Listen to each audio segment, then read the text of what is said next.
Hello guys! Welcome to my mini vlog. So ngayon nga ay bubuksan ko tong Fuji Denso window type air conditioner na binili namin. Ito nga pala yung sinahod ko kay Facebook or kay Meta.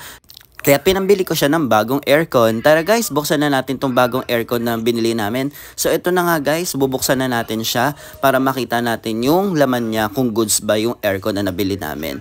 So ito nga, ayan na, nakikita nyo guys, binubuksan ko na siya. Medyo masikip lang yung area na pinaglalagyan ko kasi nandyan din yung mga gamit, ibang gamit ko. So tara guys, ito na. So nabuksan na natin. Yahoo! Ang ganda-ganda niya guys. Tignan nyo guys. Oh, ang ganda guys. So tara guys, kabit na natin tong bagong aircon ko.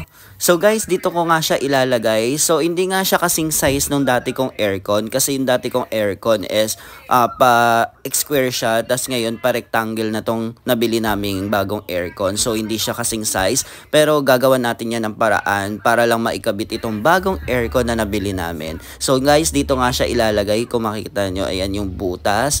Yan din yung location ng paglalagyan niya. So, tinulungan na nga tayo ni Papa ikabit itong bagong aircon. So, yan na guys, naikabit na namin siya. Kung makikita nyo nga, may mga butas-butas siya. So, katulad ng sinabi ko kanina guys, hindi siya kasing size. Pero gagawan natin ng paraan yan para maikabit lang to.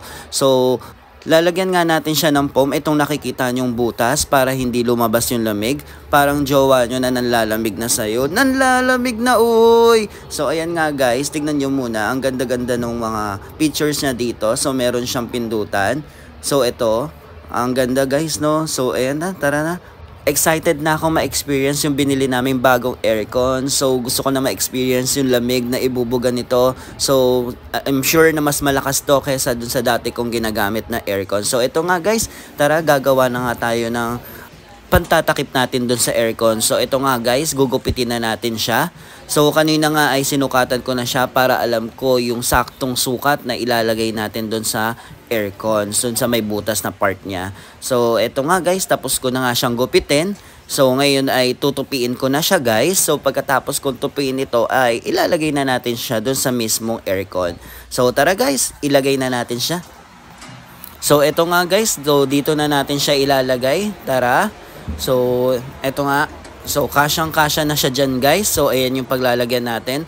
O, tignan nyo naman guys. So, kasya yung ginawa kong sukat dun sa butas na ilalagay natin doon sa aircon para hindi lumabas yung lamig. So, lalagyan pa natin yung taas. So, wait lang kayo. Dyan lang kayo. Relax, kalma lang guys. So, mamaya-maya makikita nyo na yung output ng paglagay ko ng mga foam and then para paandar na natin itong bagong aircon. May paandar. So, yan nga guys. So, ang ganda-ganda. Excited na ako guys.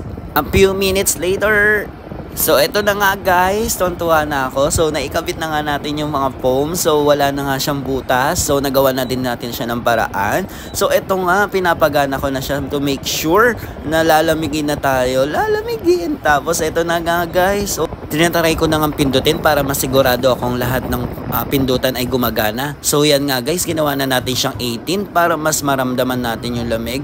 So, yan na nga guys, bumukas na siya.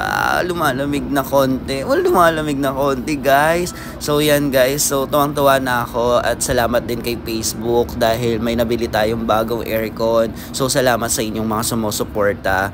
So, guys, ayan na. So, medyo malamig na ng konti. Ang bilis niyan lumamig kasi nga bago. Yan. So, thank you sa inyo guys sa lahat ng suporta nyo. Sana suportahan nyo pa ako guys. So, more vlogs pa. We'll see you again guys. Thank you and have a nice day. My name is Archie. Bye!